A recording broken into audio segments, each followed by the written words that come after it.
Hello friends, welcome to our channel. Friends, आज हम लोग इस वीडियो में देखने वाले सबसे इम्पॉर्टेंट पार्ट, जो सिर्फ आपके 12th में ही नहीं, आगे आप कोई प्रोफेशनल कोर्सेज कर रहे हो, सीए सीए में, वहाँ पे मैक्सिमम टाइम पूछा जाने वाला पार्ट हम लोग आज कवर करने वाले हैं। That is nothing but what, calls in arrears, forfeiture, reissue of shares. साथ ही साथ हम लोग इसी से रिलेटेड बोर्ड एग्जामिनेशन 2 क्वेश्चन हम लोग सॉल्व करेंगे। तो फ्रेंड्स, स्टार्ट करते हैं हमारा पहला कंसेप्ट। तो क्या क्या पढ़ना है हम लोग को, देखो, हमको पढ़ना है कॉल्स इन एरियर्स, हमको पढ़ना है फॉरफीचर ऑफ शेयर्स, हमको पढ़ना है रीइश्यू ऑफ शेयर्स। तो इस वीडियो में इन 3 टॉपिक को हमको कवर करना है, plus 2 board examination question. So let us start with example. ये हमने पहले भी देखा था कि हमारे शेयर का वैल्यू है 10 रुपीज और हम इसको 4 इंस्टॉलमेंट में रिसीव कर रहे हैं। पहला इंस्टॉलमेंट क्या है, देखो आपका फर्स्ट इंस्टॉलमेंट जो है उसे हम लोग बोलते हैं एप्लीकेशन मनी। सेकेंड इंस्टॉलमेंट जो है उसे हम लोग बोलते हैं अलॉटमेंट मनी। फिर उसके बाद कॉल मनी आता है, first call, second call, third call, बराबर है। तो ये आएगा आपका third instalment, first call money. और जो आखिरी आता है उसे हम लोग क्या बोलते हैं, फाइनल कॉल मनी। तो ये 4 इंस्टॉलमेंट है हमारे। नाउ अच्छी तरह से एग्जाम्पल को समझ लो। एंट्रीज हमको लॉजिकली पढ़ना है, रट्टा मारने का जरूरत नहीं है। तो ये देखो फ्रेंड्स, हमारा कंपनी है इन्फोसिस कंपनी। इन्फोसिस कंपनी ने मार्केट में शेयर बेचा और खरीदने के लिए ये 4 इन्वेस्टर्स आए, ए, बी, सी एंड डी। सबसे पहला ये चारों इन्वेस्टर ने अप्लाई किया, एप्लीकेशन के साथ एप्लीकेशन मनी भी क्या किया, लोग ने पेड किया। एप्लीकेशन मनी रिसीव करने के बाद डायरेक्टर्स ने क्या किया, स्क्रूटिनाइज किया। स्क्रूटिनाइज करने के बाद ये देखो, चारों ने एप्लीकेशन मनी पेड किया। स्क्रूटिनाइज करने के बाद डिसाइड हुआ शेयर देना है या नहीं देना है। एंड एक बार डिसाइड होने के बाद डायरेक्टर्स ने लेटर भेजा। कौन सा लेटर होता है वो, अलॉटमेंट लेटर। अलॉटमेंट लेटर भेजा और बोला इनको कि कंपनी ने डिसाइड किया है कि आपको शेयर्स अलॉट करने का है। चारों इन्वेस्टर्स को जिन्होंने आपने अप्लाई किया था, आपके सारे एप्लीकेशंस एक्सेप्ट किए हैं। नाउ डिसाइड हुआ आपको शेयर्स बेचना है, यानी कि अलॉट करना है। चलो अब सेकंड इंस्टॉलमेंट पेड करो, and that second instalment is nothing but what, allotment money. तो अलॉटमेंट मनी डायरेक्टर ने डिक्लेयर किया। डिक्लेयर करने के बाद ए ने अलॉटमेंट मनी पेड किया, फिर बी ने अलॉटमेंट मनी पेड किया, फिर सी ने अलॉटमेंट मनी पेड किया और डी ने भी अलॉटमेंट मनी क्या किया, पेड किया। चारों ने अपना अलॉटमेंट मनी जो डिक्लेयर हुआ था वो पेड किया। डन। अलॉटमेंट होने के बाद फिर पैसे का जब जरूरत पड़ेगा, डायरेक्टर्स क्या करेंगे, अगला इंस्टॉलमेंट का कॉल करेंगे। अलॉटमेंट के बाद कॉल मनी आता है ना, तो फिर पहला क्या आएगा, फर्स्ट कॉल मनी। डायरेक्टर ने लेटर भेजा, कॉल लेटर। चलो आपका थर्ड इंस्टॉलमेंट जो है फर्स्ट कॉल मनी वो पेड करो। तो पेड करो बोलने के बाद ए ने पेड किया, पेड करो बोलने के बाद बी ने पेड किया, सी ने पेड किया और डी ने भी पेड किया। डन। तो इस तरीके से थर्ड इंस्टॉलमेंट जो है वो थर्ड इंस्टॉलमेंट क्या हुआ, रिसीव हुआ। नाउ अभी हमारा आखिरी इंस्टॉलमेंट है 2.5 का, दैट इज फाइनल कॉल। तो डायरेक्टर ने वापस कॉल लेटर भेजा, बोला आपका आखिरी इंस्टॉलमेंट जो है उसका अमाउंट क्या करो, पेड करो। तो जैसे ही डायरेक्टर ने बोला फाइनल कॉल मनी पेड करो, ए ने पेड किया, बी ने पेड किया, समझ में आ रहा है, सी ने भी पेड किया। बट ये जो बंदा दिख रहा है डी ने पेड नहीं किया। डी ने फाइनल कॉल मनी पेड नहीं किया। सब इन्वेस्टर्स ने पेड किया। देखो, ए ने भी पेड किया, बी ने भी पेड किया, सी ने भी पेड किया। नाच रहे ना, ऐसा क्यों नाच रहे, पेड किया उन्होंने। और ये भाई क्या है, देखो मना कर रहा है, नहीं पेड किया उसने। अच्छा, क्यों नहीं पेड किया, उसका रीजन कुछ भी हो सकता है। ऐसा भी हो सकता है कि जो डायरेक्टर ने कॉल लेटर डी को भेजा वो डी को मिला ही नहीं। हो सकता है कि डी का एड्रेस चेंज हुआ तो डी के पास वो कॉल लेटर जा ही नहीं पाया, पहुंच ही नहीं पाया, तो उसने पेड नहीं किया। ऐसा भी हो सकता है कि डी के पास कॉल लेटर गया बट पे करने के लिए पैसा नहीं है। So whatever the reason, कोई भी इन्वेस्टर किसी भी रीजन की वजह से अगर कॉल मनी पेड नहीं कर रहा है या फिर अलॉटमेंट मनी नहीं पेड कर रहा है, so that unpaid money is called as what, calls in arrears. उस अनपेड मनी को क्या बोला जाएगा, calls in arrears. So this is the simple meaning of calls in arrears, कि हमने इन्वेस्टर के ऊपर, शेयर होल्डर्स के ऊपर कॉल किया, उनको बोला भाई इंस्टॉलमेंट पेड करो।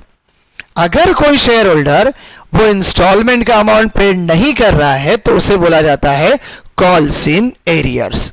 तो कॉल्स इन एरियर्स का मीनिंग क्या है देखो, the portion of called up capital which is not paid by the share holder within a specified time is known as calls in arrears. जो भी amount हमने उनको बोला है, अगर shareholder within a time वो paid नहीं करते हैं तो उस अमाउंट को बोला जाएगा कॉल्स इन एरियर्स। अभी देखो, in other words when a share holder fails to pay the amount due on allotment और any subsequent call then it is term as calls in arrears. Simple language में उन्होंने क्या बोला, हमने share holder के ऊपर अलॉटमेंट बोला या फिर कोई सब्सिक्वेंट कॉल बोलो तो क्या, first call, second call, third call, final call, हमने ड्यू किया बट उन्होंने वो पेड नहीं किया है तो उसे क्या बोला जाएगा, calls in arrears. So any unpaid money by the share holder is called as what, calls in arrears. ये सिंपल मीनिंग है कॉल्स इन एरियर्स का। तो ये मीनिंग देखा हमने, क्लियर है ये मीनिंग, सिंपल मीनिंग है कि हमने कॉल किया बट शेयर होल्डर ने पेड नहीं किया, then it is called as what, calls in arrears. फिर सवाल आता है कि इस कॉल्स इन एरियर का जर्नल एंट्री कैसे आएगा। तो अभी देखो, कॉल्स इन एरियर्स का जर्नल एंट्री आपको अगर करना है तो इट इज डिपेंड अपॉन कि अनपेड मनी कहां पे है, अलॉटमेंट में है, फर्स्ट कॉल में है, सेकेंड कॉल में है या फिर फाइनल कॉल में है, ये पहला आपको देखना पड़ेगा। दूसरा चीज, कब रिकॉर्ड होगा कॉल्स इन एरियर्स, ये रिकॉर्ड होगा eight the time of allotment money receive और कॉल मनी रिसीव। रिसीव के वक्त कॉल्स इन एरियर्स आएगा, ड्यू के वक्त नहीं, क्योंकि ड्यू मतलब क्या, डिक्लेयर ना। तो हम लोग जब डिक्लेयर करते तो थोड़ी ना हमको मालूम रहेगा कि सामने वाला बंदा पैसा पे नहीं करने वाला है। कॉल्स इन एरियर्स आएगा कब, जब हम कॉल मनी रिसीव करेंगे तब हमको पता चलेगा कि भाई so and so share holder ने पैसा दिया नहीं है। तो कॉल्स इन एरियर्स का इफेक्ट रिकॉर्ड होगा eight the time of call money receive. तो एंट्री कैसा होगा देखो, मान के चलो कि अगर आपका कॉल्स इन एरियर्स आ रहा है फाइनल कॉल में, अपना एबीसीडी वाला एग्जांपल, एबीसी तीनों ने पैसा दिया, किसने पैसा नहीं दिया था, डी ने पैसा नहीं दिया था, बराबर ना। डी ने क्या किया, एप्लीकेशन मनी दिया, अलॉटमेंट दिया, फर्स्ट कॉल दिया, आखिरी इंस्टॉलमेंट दिया ही नहीं। तो आखिरी इंस्टॉलमेंट रिसीव करते वक्त क्या आ रहा है, कॉल्स इन एरियर्स। देखो, बोर्ड ऑफ डायरेक्टर्स यानी कि कंपनी का ये मानना होता है कि डी का कुछ तो मजबूरी होगा, जैसे मैंने आपको बताया शायद डी को लेटर नहीं मिला रहेगा, शायद डी के पास अभी पैसा नहीं रहेगा तो उसने पैसा नहीं दिया। तो कंपनी का यह मानना होता है कोई बात नहीं, अभी नहीं दिया है, हम उसको रिमाइंडर लेटर भेजते तब शायद वो पैसा देगा, फिर भी नहीं दिया हम उसको वार्निंग लेटर भेजते तब शायद वो पैसा देगा। मतलब कंपनी का एक सॉफ्ट डिसीजन होता है कि शेयर होल्डर्स को अगर हम लोग रिमाइंडर लेटर भेजेंगे ना तो फिर वो पैसा देगा। तो ये लोग का मानना ये होता है कि जो भी कॉल्स इन एरियर से फ्यूचर में शेयर होल्डर से मिलने वाला है मतलब इट इज रिसीवेबल, मिलने वाला है मतलब इट इज रिसीवेबल। रिसीवेबल है तो it always comes on debit side, receivable है तो it always comes on debit side. तो कॉल्स इन एरियर्स जो है ना वो रिकॉर्ड होगा डेबिट साइड में। अभी डिपेंड होता है कि कॉल्स इन एरियर्स कब हो रहा है। तो हमारे एग्जाम्पल में फाइनल कॉल के वक्त था, तो फाइनल कॉल मैंने रिसीव का एंट्री क्या आता है, bank account debit to equity share final call account. बस इसी एंट्री में कॉल्स इन एरियर्स को डेबिट में डाल दो। तो हमारा एंट्री क्या आएगा, देखो हमारा एंट्री आएगा bank account debit calls in arrears account debit to equity share final call account. क्या एंट्री आएगा हमारा, bank account debit calls in arrears account debit to equity share final call account. Bank में क्या आएगा, bank में आएगा paid up call money. Paid up call money मतलब क्या, ए ने पैसा दिया था, बी ने पैसा दिया था, सी ने भी पैसा दिया था, तो एबीसी ने जो पैसा दिया है वो यहां पे आएगा। कॉल्स इन एरियर्स में क्या आएगा, अनपेड कॉल मनी यानी कि डी का पैसा।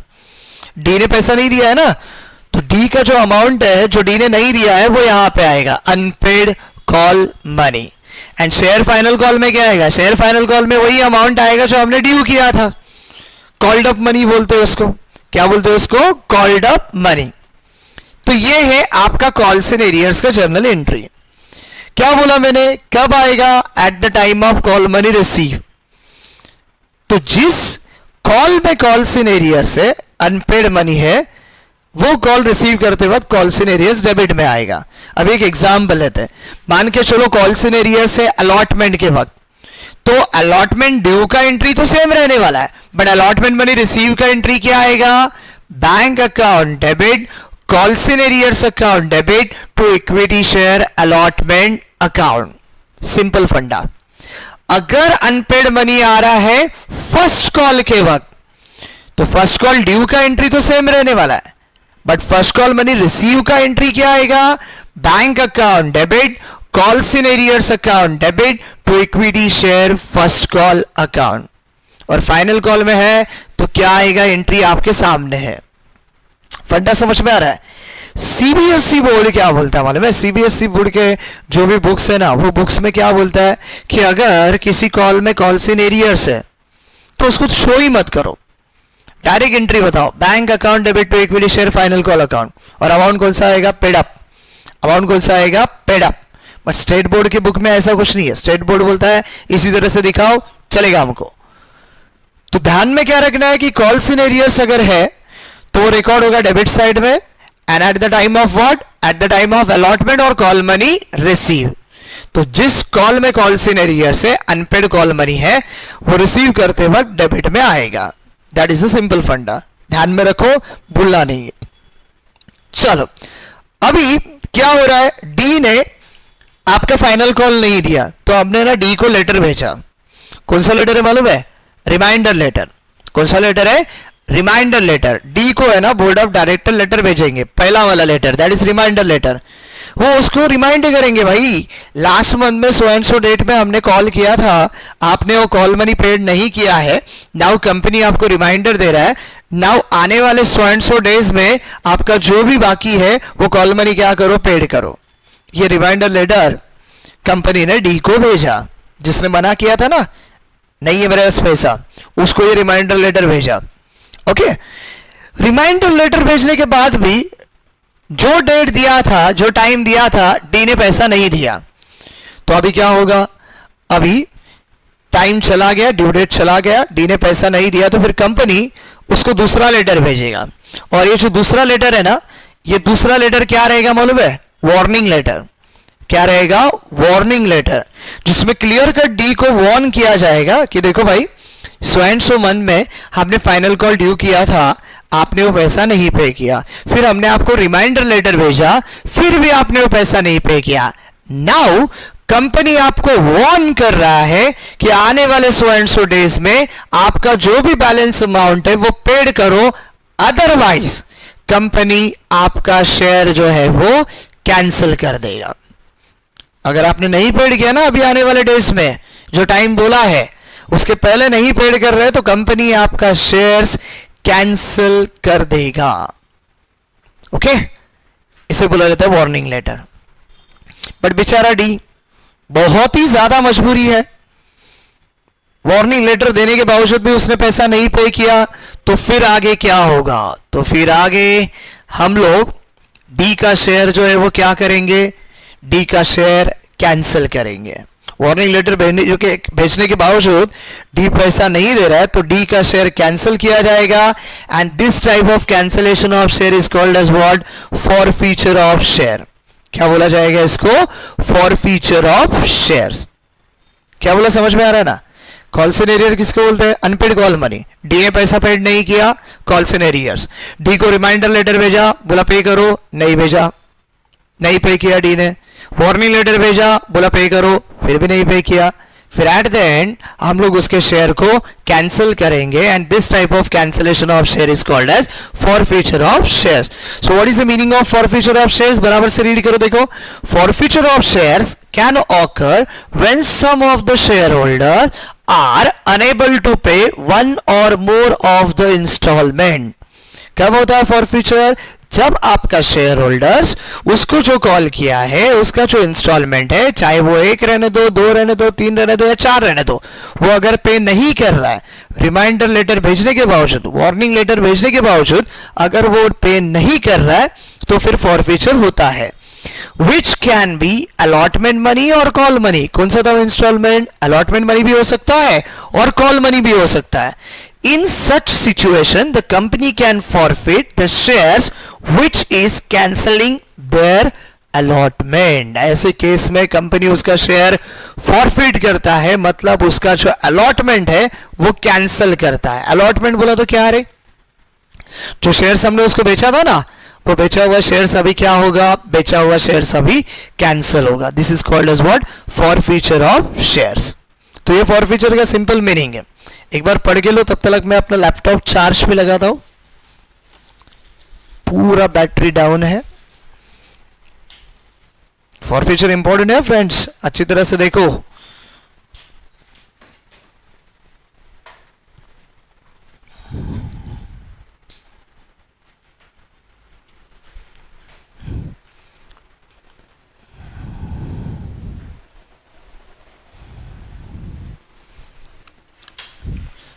फॉरफीचर का मीनिंग डन। चलो नाउ अब इंपॉर्टेंट क्या है मीनिंग होने के बाद? मीनिंग होने के बाद इंपॉर्टेंट है आपका जर्नल एंट्री। फॉरफीचर का जर्नल एंट्री कैसे आएगा? तो फॉरफीचर का जर्नल एंट्री है ना, थोड़ा सा अच्छी तरह से समझ के लो, because as compare to other entries थोड़ा सा चैलेंजिंग है। बहुत ज्यादा डिफिकल्ट नहीं है, थोड़ा सा अलग है, इसलिए चैलेंजिंग है। तो अभी क्या है देखो, आपको अगर याद आता रहेगा, 4 इंस्टॉलमेंट का 8 एंट्रीज हमने देखा था, और हर इंस्टॉलमेंट के 2 एंट्री को जब हम लोग कंबाइन कर रहे थे, बोले मंत्रा, जब हम लोग कंबाइन कर रहे थे तो एंट्री क्या आ रहा था? Bank account debit to equity share capital account. And तभी मैंने आपको बोला था कि जब जब शेयर्स हम लोग मार्केट में बेचते हैं तो आपका शेयर कैपिटल जो है ना वो ऑलवेज क्रेडिट में आएगा। Capital is always comes on credit side. तो जब जब शेयर हम लोग मार्केट में बेचेंगे, यानी कि पब्लिक से कैपिटल कलेक्ट करेंगे, तो आपका कैपिटल जो है ना वो ऑलवेज कहां पे आएगा? Credit side. But in case of forfeiture, जब हम जर्नल एंट्री करेंगे ना, तो थोड़ा सा केस क्या होगा? उल्टा होगा। इशू करते वक्त क्या कर रहे थे? इशू करते वक्त हम लोग हमारे शेयर पब्लिक को बेच रहे थे, बट नाउ अभी फॉरफीचर कर रहे हैं। फॉरफीचर में क्या होगा? जो बेचा हुआ शेयर है वो कैंसल होगा। जो बेचा हुआ शेयर है वो क्या होगा? कैंसल होगा। तो वेरी सिंपल, बेचते वक्त अगर शेयर कैपिटल क्रेडिट में है, कैंसल करेंगे तो शेयर कैपिटल किधर आएगा? शेयर कैपिटल डेबिट में आएगा। दैट इज द सिंपल फंडा। जब मैंने शेयर बेचा था तो शेयर कैपिटल क्रेडिट में था, नाउ डी का शेयर मैं कैंसिल कर रहा हूं। कैंसिल करने का मतलब क्या करने का रे? बुक्स ऑफ अकाउंट में ऐसा ओवरराइटिंग करने का क्या? नहीं। कैंसिल करने का मतलब आपको इफेक्ट देना है ऑन अपोजिट साइड। तो जब डी को शेयर बेचा था तो शेयर कैपिटल क्रेडिट में था, नाउ जब अभी हमें कैंसिल करना है तो शेयर कैपिटल किधर आएगा? Debit side. So equity share capital account debit. अच्छा, क्या आएगा इधर? इधर अमाउंट आएगा कॉल्ड अप मनी। इधर अमाउंट क्या आएगा? Called up money. Called up money का मतलब क्या है रे? आपने क्या क्या कॉल किया है वो। तो हमारे एग्जाम्पल में जब डी का कॉल सिनेरियर था, तब तक हमने क्या क्या कॉल्ड अप किया था? हमने एप्लीकेशन तो लिया था, हमने अलॉटमेंट भी लिया था, हमने फर्स्ट कॉल भी लिया था, और हमने फाइनल कॉल भी दिया था। तो इसका मतलब कॉल्ड अप मनी यहां पे क्या आएगा? कॉल्ड अप मनी आएगा आपका पूरा का पूरा जो भी है 10 रुपीज, और जितने भी डी के शेयर है उससे मल्टीप्लाई करो। मान के चलो डी के शेयर है 5000, डी के कितने शेयर से? 5000, तो 5000 इंटू 10 यहां पे आएगा। डन। सपोज ऐसा होता कि फर्स्ट कॉल के बाद हमने डी का शेयर फॉरफिट किया। कभी फॉरफिट किया? फर्स्ट कॉल के बाद। तो कॉल्ड अप मनी में क्या आएगा रे? अभी तक हमने एप्लीकेशन लिया है, अभी तक हमने अलॉटमेंट लिया है, अभी तक हमने फर्स्ट कॉल दिया है। तो एप्लीकेशन का 2.5, अलॉटमेंट का 2.5, फर्स्ट कॉल का 2.5, कितना होगा टोटल? 7.5। तो डी का share 5000 into 7.5 called up money. जितना आपने अभी तक कॉल किया है वही अमाउंट यहां पे कंसीडर होगा। तो अगर मैं फर्स्ट कॉल के बाद फॉरफिट कर रहा हूं तो 7.5 ही आएगा। व्हाई? बिकॉज फाइनल कॉल अभी भी करना क्या है? बाकी है। डन। क्लियर है? सपोज मैं अलॉटमेंट के बाद फॉरफिट कर रहा हूं। किसके बाद फॉरफिट कर रहा हूं? अलॉटमेंट के बाद। तो मेरा कॉल्ड अप मनी क्या आएगा? पहला आएगा एप्लीकेशन, फिर क्या आएगा बोलो? अलॉटमेंट, पहला आएगा एप्लीकेशन 2.5, फिर क्या आएगा allotment 2.5, 5 rupees, 5000 into 5। First call अभी दिया नहीं है, फाइनल कॉल अभी दिया नहीं है, तो वो यहां पे आएगा नहीं। क्लियर है ये फंडा? तो जब हम लोग शेयर फॉरफिट करेंगे, शेयर कैपिटल डेबिट में आएगा, डेबिट में क्या आने वाला है? Called up money. तो अभी हमारे एग्जाम्पल में आते हैं, डी वाले एग्जाम्पल में क्या क्या कॉल किया था हमने? Application, allotment, first call, final call. तो यहां पे आएगा 5000 इंटू 10, खत्म। नेक्स्ट क्रेडिट में क्या आएगा? तो क्रेडिट में आएगा सबसे पहला जो उसने नहीं दिया है। क्या नहीं दिया है? Calls in arrears. तो क्रेडिट में आएगा 2 कॉल्स इन एरियर्स। नाउ फिर सवाल आता है why it comes on credit side? अभी तो आपने बोला था कि कॉल्स इन एरियर्स बोला तो अमाउंट रिसीवेबल, रिसीवेबल है तो डेबिट में आता है। अभी आप क्रेडिट में ले रहे हो, दैट इज चिटिंग। नहीं, चिटिंग नहीं है। जब डी ने पैसा नहीं दिया था तो कंपनी ने यही एक्सपेक्ट किया था कि डी फ्यूचर में पैसा देगा आफ्टर रिमाइंडर और वार्निंग लेटर, और वो पैसा मिलने वाला है करके हमने वो डेबिट में लिखा था, रिसीवेबल है करके, calls in arrears account debit. But warning letter देने के बावजूद डी पैसा नहीं दे रहा है। जब हम उसका शेयर कैंसिल कर रहे हैं तो इसका मतलब क्लियर है कि डी से पैसा मिलने वाला नहीं है, डी से पैसा मिलने वाला नहीं है। तो जो कॉल्स इन एरियर्स आपने डेबिट में डाल के रखा था निकाल दो। कंफर्म हो गया अभी वो पैसा मिलने वाला नहीं है तो निकाल दो बोला तो क्या है? ऐसा कट शट करके ओवर राइटिंग करने का नहीं। निकाल दो बोला तो क्या करने का? अपोजिट साइड में रिकॉर्ड करने का। तो फाइनल कॉल के वक्त हमने कॉल्स इन एरियर्स डेबिट में रिकॉर्ड किया था, अभी जब नहीं मिलने वाला है तो कहां पे आएगा? Credit side. So 2 calls in arrears account. अच्छा इसमें क्या आएगा? इसमें आएगा आपका अनपेड कॉल मनी।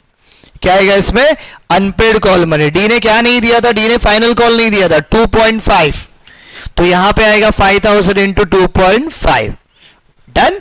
इधर कितना आया? 5000 इंटू 10। एप्लीकेशन 2.5 रुपया, अलॉटमेंट 2.5 रुपया, फर्स्ट कॉल 2.5 रुपया, फाइनल कॉल 2.5 रुपया, 5000 इंटू 10 कॉल्ड अप मनी। इधर क्या आएगा? कॉल्स इन एरियर्स में अनपेड कॉल मनी। क्या नहीं दिया उसने? फाइनल कॉल, 5000 इंटू 2.5, खत्म। नाउ टैली हो रहा है क्या? डेबिट में आ रहा है 5000 इंटू 10, क्रेडिट में आ रहा है व्हाट? 5000 इंटू 2.5। नाउ 7.5 का डिफरेंस आ रहा है ना? क्या है वो 7.5? वो 7.5 है application money, allotment money, first call money जो डी ने पेड किया है। फंडा समझा? डी को अभी तक हमने 10 रुपए का कॉल किया, वो ऊपर आया डेबिट में। क्रेडिट में कॉल्स इन एरियर जो उसने पेड नहीं किया 2.5 रुपया, फिर उसने पेड कितना किया? 7.5 रुपया। वो क्या करने का? रिटर्न करने का क्या डी को? नहीं। फिर बोले कि सर क्यों नहीं रिटर्न करने का? उस बेचारे का पैसा है, उस बेचारे का पैसा है। बट जो शेयर फॉरफिट हो रहा है उसमें कंपनी का गलती नहीं है। कंपनी ने डायरेक्ट फॉरफिट नहीं किया, कंपनी ने उसको रिमाइंडर लेटर भेजा है, वार्निंग लेटर भेजा है, इंतजार किया है, फिर भी डी ने पैसा नहीं दिया, इसलिए कंपनी उसका शेयर फॉरफिट कर रहा है। तो जो डी ने पैसा दिया है उसको रिफंड नहीं होगा। तो फिर करना क्या है सर उसका? वेरी सिंपल, वो कंपनी का प्रॉफिट हो गया ना? यस और नो? कैंसिल किया हमने 10 का शेयर, 7.5 रुपए जो डी ने रखा हुआ दिया हुआ था वो हमारे पास पड़ा हुआ है, वो उसको हम लोग रिटर्न नहीं देंगे, तो कंपनी का वो प्रॉफिट है। प्रॉफिट क्यों है हम लोग आगे देखेंगे। बट अभी 7.5 का करना क्या है? अभी उस 7.5 को हमको है ना एक सेपरेट अकाउंट में ट्रांसफर करना है ऑन टेम्पररी बेसिस।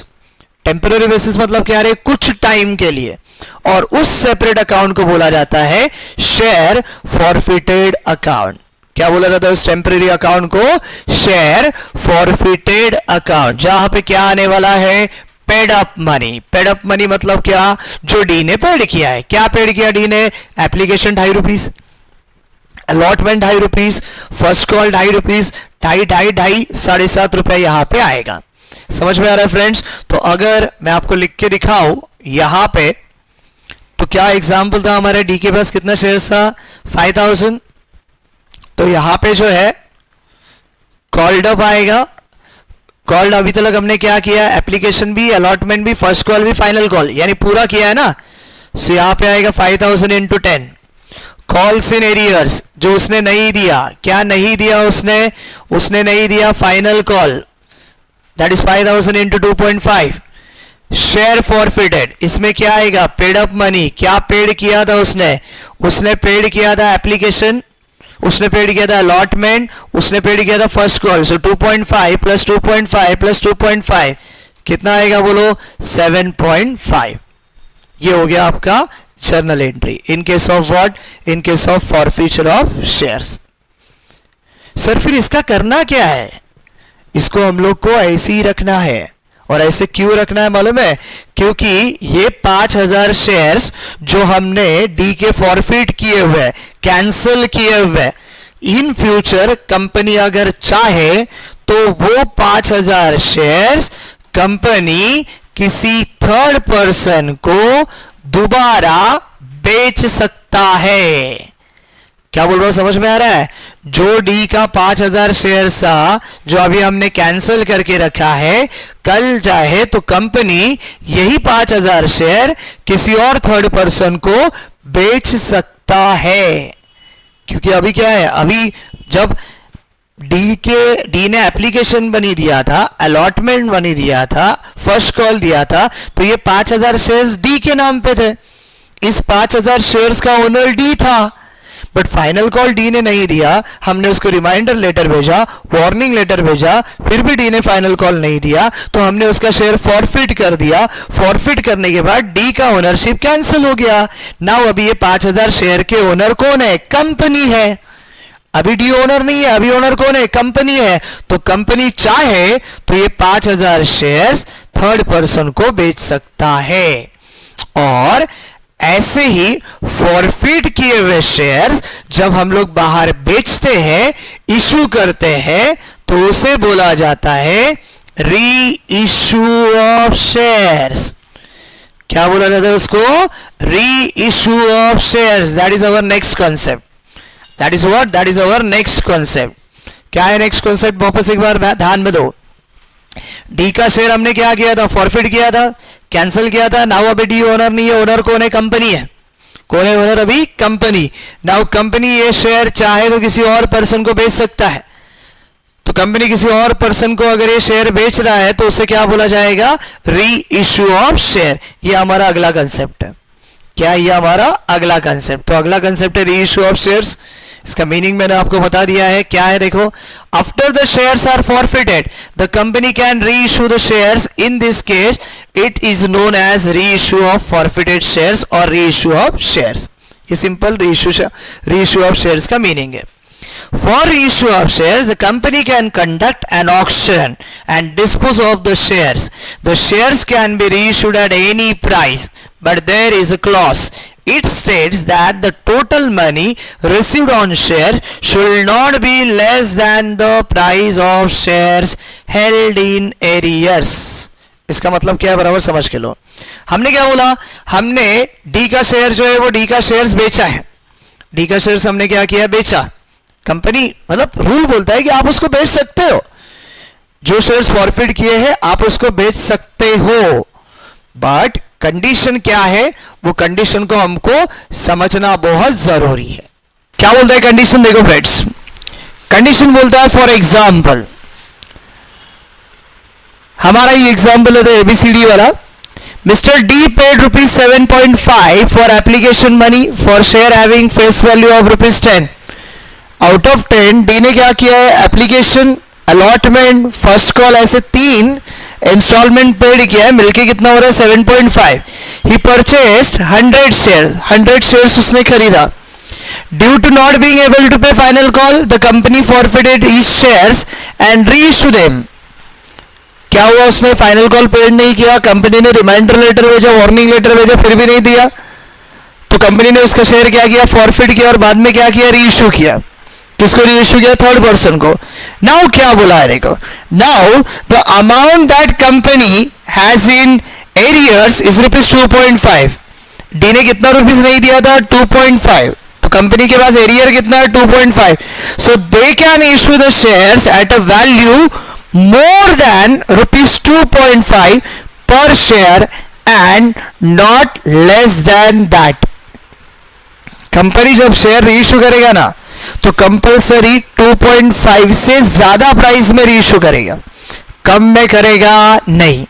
तो बराबर ध्यान दो फ्रेंड्स, जब हमने शेयर फॉरफिट किया था, अगर आपको याद आता रहेगा तो हमने एंट्री क्या पास किया था फॉरफीचर ऑफ शेयर्स का, बोलो। हमने फॉरफीचर ऑफ शेयर्स का एंट्री पास किया था equity share capital account debit, बराबर है, to calls in arrears account to shares forfeited account. ये हमारा एंट्री था और इसी एग्जांपल को हम लोग कंटिन्यू करते। कितना शेयर था डी के पास, देखो डी ने खरीदा था 100 शेयर्स, तो शेयर कैपिटल में क्या आएगा 100 into called up money. Called up मतलब अभी तक क्या क्या कॉल किया है, application, allotment, first call, final call, सारा कॉल हो गया ना। 100 into 10 that is 1000। To calls in arrears, calls in arrears में क्या आएगा अनपेड कॉल मनी, क्या नहीं दिया है उसने, सिर्फ फाइनल कॉल नहीं दिया है 2.5 का, सो 100 इंटू 2.5 250। क्या दिया है वो कहां पे चला जाएगा, शेयर्स फॉरफिटेड में। क्या दिया है उसने, एप्लीकेशन का 2.5 रुपीज, अलॉटमेंट का 2.5 रुपीज, फर्स्ट कॉल का 2.5 रुपीज, यानी कि 100 इंटू 7.5 750 रुपीज। ये आपका फॉरफिचर का एंट्री। और हमने क्या बोला था, ये जो शेयर फॉरफिटेड अकाउंट है ना, ये हम लोग क्यों बनाते रहे, ये हम लोग बनाते फॉर टेम्पररी पर्पस। इसका पर्पस क्या है, इसका पर्पस ये है कि जब ये डी का फॉरफिट किया हुआ शेयर आप किसी और को बेचोगे एट डिस्काउंट, डिस्काउंट बोला तो क्या, less than its face value, तो जितना भी अमाउंट है डिस्काउंट का वो एडजस्ट होगा फ्रॉम दिस अकाउंट, वो एडजस्ट होगा फ्रॉम दिस अकाउंट। मतलब क्या, देखो रीइश्यू कैसे भी हो सकता है, एट पार भी होगा, एट प्रीमियम भी होगा और एट डिस्काउंट भी होगा, but most of the case board exam में ना डिस्काउंट वाला क्वेश्चन आता है। तो अगर ये डी का 100 शेयर्स हम लोग रीइश्यू कर रहे हैं, कितना रुपीस में रीइश्यू कर रहे हैं, 8 में। कितना रुपीस में रीइश्यू कर रहे हैं, 8 में। तो ये जो 8 रुपए है ना, 10 का 8 में बेच रहे हैं, मतलब 2 रुपीस का शॉर्टेज हो रहा है ना फ्रेंड्स। तो वो 2 रुपीस का शॉर्टेज हम लोग कहां से लेंगे, हम लोग लेंगे शेयर्स फॉरफिटेड अकाउंट में से। फंडा समझ में आ रहा है, शेयर फॉरफिटेड में एक शेयर का कितना है 7.5 रुपया है, हमको कितने का शॉर्टेज आ रहा है 2 रुपीस का, तो 7.5 में से 2 रुपया हम लोग ले सकते हैं। फंडा समझ में आ रहा है। सेकेंड, अगर मैं बेचता हूं 7 रुपए में तो मुझे कितने का रिक्वायरमेंट रहेगा, 3 रुपए का। 3 रुपए में कहां से लेगा, शेयर्स फॉरफिटेड में। वाई, 7.5 रुपया इसके पास है। अगर मैं बेच रहा हूं 5 रुपए में, कितने का रिक्वायरमेंट रहेगा, 5 का। कहां से लेगा, शेयर फॉरफिटेड में। कितना पैसा है, 7.5 रुपया, 7.5 में से 5 ले सकता हूं। अगर मैं बेच रहा हूं, रीइश्यू कर रहा हूं 3 में, कितने का रिक्वायरमेंट रहेगा, 7 रुपए का। 7 रुपए कहां से लेगा, शेयर फॉरफिटेड से। कितना रुपीज है, 7.5 रुपया, 7.5 में से 7 रुपए में ले सकता हूं ना।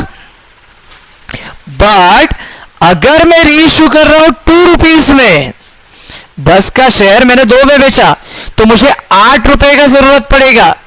8 रुपए में कहां से लेगा, शेयर फॉरफिटेड से। पॉसिबल ही नहीं, क्योंकि शेयर फॉरफिटेड में कितना रुपीस है, देखो 7.5, और आपको रिक्वायरमेंट कितने का है, 8 रुपीस का। तो शेयर फॉरफिटेड आपको 7.5 तो देगा, बट बचा हुआ 50 पैसे का क्या करोगे, क्या लगता है आपको, डायरेक्टर अपनी जेब से डालेंगे, बिल्कुल नहीं। तो फिर करना क्या है, कहां से एडजस्ट होगा, कौन लाके देगा, पॉसिबल ही नहीं है। तो इसलिए कंडीशन क्या बोलता है, इसलिए कंडीशन क्या बोलता है, देखो कि जब भी आप रीइश्यू करोगे ना, तो रीइश्यू कैसा होना चाहिए, देखो, so they can issue the shares at a value more than ₹2.5। 2.5 रुपए से ज्यादा प्राइस में बेचो, 3 में बेचो, 3.5 में बेचो, 4 में बेचो, कितने में भी बेचो, तो इससे क्या होगा, 2.5 रुपए का भी बेचा तो आपको 7.5 का रिक्वायरमेंट रहेगा। वो 7.5 आप यहां से एडजस्ट कर सकते हो शेयर फॉरफिटेड से। बट 2.5 से कम में बेचोगे तो शेयर फॉरफिटेड भी आपको हेल्प नहीं कर सकता है। तो ये कंडीशन समझना बहुत जरूरी है कि रीइश्यू जो भी होगा वो कैसे होगा, eight a value more then amount of calls in areas and not less than that, उससे कम प्राइस में नहीं होगा। It is very very important. ये थ्योरेटिकली कंसेप्ट है, ये आपको थोड़ा दिमाग में रखना है, ऑब्जेक्टिव में आया तो वो भी आपको समझ में आना चाहिए, इसलिए मैंने आपको बताया। अच्छा, इन सारे एग्जाम्पल को थोड़ा सा भूल जाओ। कितने में रीइश्यू किया हमने? 8 रुपए में। अभी आप बोलोगे अरे सर वो 8 रुपए में कैसा है, एप्लीकेशन अलॉटमेंट कुछ नहीं। रीइश्यू जब होता है ना लमसम होता है। कैसे होगा? लमसम, डायरेक्ट पूरा पैसा एक साथ, no application, no allotment and all. Maximum cases में रीइश्यू लमसम में होगा। तो देखो हमने यहाँ पे 8 में बेचा, कितने शेयर्स बेचे? 100 ना। तो फिर रीइश्यू का एंट्री क्या आएगा? बेचा पैसा आ रहा है, बैंक अकाउंट डेबिट, बराबर है। बेचा पैसा आ रहा है, बैंक अकाउंट डेबिट। कितने में बेचा? 100 शेयर्स बेचा 8 रुपए में, बराबर है। पैसा आ रहा है, debit what comes in bank account debit. Okay, क्या बेचा? शेयर ना। शेयर बेचा तो शेयर कैपिटल किधर आएगा? डेबिट में या क्रेडिट में? मैंने बताया था अगर हम शेयर बेच रहे हैं तो share capital always comes on credit side. तो मैं यहां पे लिख रहा हूं to equity share capital account.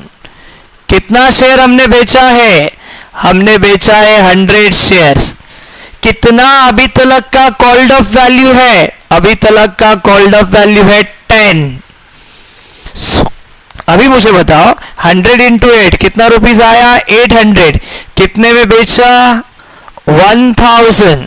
Share capital कितना है? 1000।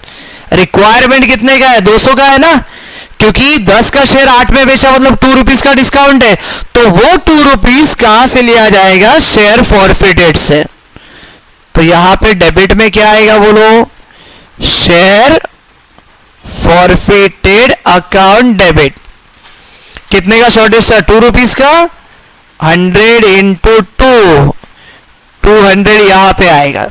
सो देखो आपका एंट्री क्या बनेगा रीइश्यू का? Bank account debit, share forfeited account debit to equity share capital account. ये हो गया आपका एंट्री। तो ये जो मैंने बोला था ना शेयर फॉरफिटेड अकाउंट, ये क्यों बना रहे हैं हम लोग? ये टेम्पररी पर्पस के लिए बना रहे हैं। पर्पस क्या है? पर्पस ये है कि अगर रीइश्यू होता है एट डिस्काउंट, अगर रीइश्यू क्या कैसे हो रहा है? एट डिस्काउंट, तो जो भी शॉर्टेज ऑफ अमाउंट है वो अमाउंट ये शेयर फॉरफिटेड क्या करेगा? कॉम्पनसेट करेगा। तो अभी देखो शेयर फॉरफिटेड में कितना अमाउंट था? 750। 100 इंटू 7.5, 750 था। 750 में से उसने 200 रुपीज दे दिया। ना बचा कितना रे? 550। अभी क्या है इसका जो पर्पस है, पर्पस तो कंप्लीट हुआ ना, तो अननेसेसरी वो चालू रख के मतलब ही नहीं है। तो फिर ऐसे केस में आपको क्या करना है? रीइश्यू होने के बाद इस शेयर फॉरफिटेड अकाउंट को क्या करो? क्लोज करो, खत्म करो। और खत्म करो मतलब क्या? तो उसके अंदर जो भी बचा हुआ पैसा है वो ट्रांसफर करो एक सेपरेट अकाउंट को, and that separate account is called as capital reserve account. क्या बोला जाएगा उस सेपरेट अकाउंट को? Capital reserve account. तो देखो फ्रेंड्स, जब हमने शेयर फॉरफिटेड अकाउंट ओपन किया था वो क्रेडिट में था, एडजस्ट किया 2 रुपए का शॉर्टेज हो रहा तो वो डेबिट में आया, बराबर है। नाउ 750 क्रेडिट में है, 200 डेबिट में आया है, यानी कि 550 अभी भी कहां पे है? क्रेडिट में ही है। तो शेयर फॉरफिटेड क्रेडिट में है, ट्रांसफर करोगे तो किधर आएगा? ट्रांसफर करोगे तो आएगा डेबिट साइड। तो हमारा एंट्री बनेगा फॉरफिटेड शेयर्स या फिर share forfeited account debit to किधर भेजना है? हमको भेजना है कैपिटल रिजर्व अकाउंट को। तो क्रेडिट में आएगा to capital reserve account. Journal entry बनेगा share forfeited account debit to capital reserve account. Amount कितना आएगा? वेरी सिंपल, कितना था देखो शेयर फॉरफिटेड में अमाउंट 750, उसमें से यूटिलाइज कितना किया है? देखो यूटिलाइज किया है हमने 200, तो बचा कितना? बचा 550। 550 अमाउंट ट्रांसफर होगा कैपिटल रिजर्व को। ये हो गया आपका ट्रांसफर टू कैपिटल रिजर्व का एंट्री। तो जब जब रीइश्यू होगा फ्रेंड्स 3 एंट्री आएगा, फॉरफिचर आएगा, रीइश्यू आएगा and closing of share forfeited account.